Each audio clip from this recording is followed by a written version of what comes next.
मैं बस निकलने ही वाली थी यार, वो आदि के ट्यूटर आने वाले हैं तो मैं बस उन्हीं का वेट कर रही हूँ। नमस्ते मैडम। नमस्ते, आप कौन? आपके बेटे आदि का होम ट्यूटर।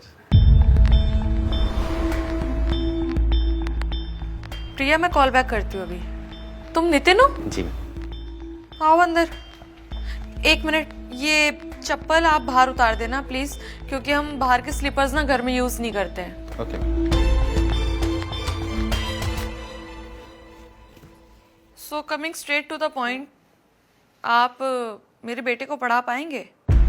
यस मैम, मैं एक एक्सपीरियंस टीचर हूँ और मैंने कई बच्चों को पढ़ाया है। मुझे नहीं लगता तुम पढ़ा पाओगे। एक ना इंग्लिश कोट है, मैं हिंदी में एक्सप्लेन करती हूँ। इंसान की पहचान ना उसके जूतों से होती है, और इंसान को पहचानने में ना मैं कभी चूक नहीं करती। द पॉइंट इज कि मेरे बेटे का आईसीएसई बोर्ड है और सब कुछ इंग्लिश में ही होता है, और तुम्हें देख के लग रहा है कि तुम किसी गांव से बिलोंग करते हो।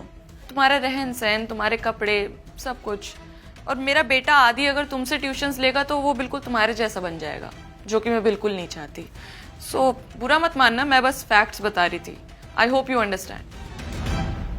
नहीं मैम, मैं बुरा नहीं मान रहा हूँ। मुझे तो आपके बच्चे के फ्यूचर के लिए अफसोस हो रहा है। मतलब? मैम, माँ एक बच्चे की पहली गुरु होती है, और जिस माँ की ऐसी सोच हो वो बच्चा आगे चलकर क्या करेगा। कहना क्या चाहते हो तुम? मैम, आपने मुझे बहुत कुछ बोला और मैंने आपको बगैर टोके सुना। अब मैं आपसे कुछ कहूँगा लेकिन आप नाराज मत होइएगा। शायद आपने ना अनपढ़ होने की परिभाषा गलत किताब में पढ़ लिया। शिक्षा पर सभी का समान अधिकार है, और जिसे जीवन में कुछ करना होता है ना, वो समाज और परिस्थितियों से हार नहीं मानता। आपने मुझे कहावत सुनाई ना, मैं भी आपको एक कहावत सुनाता हूँ। हिंदी में ही सुनिएगा।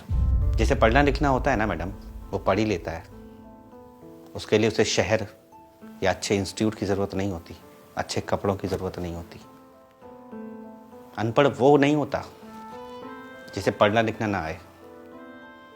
अनपढ़ वो होता है जिसे लोगों की इज्जत करना ना आए, जो दूसरे की शिक्षा का स्तर उसके कपड़ों से आके।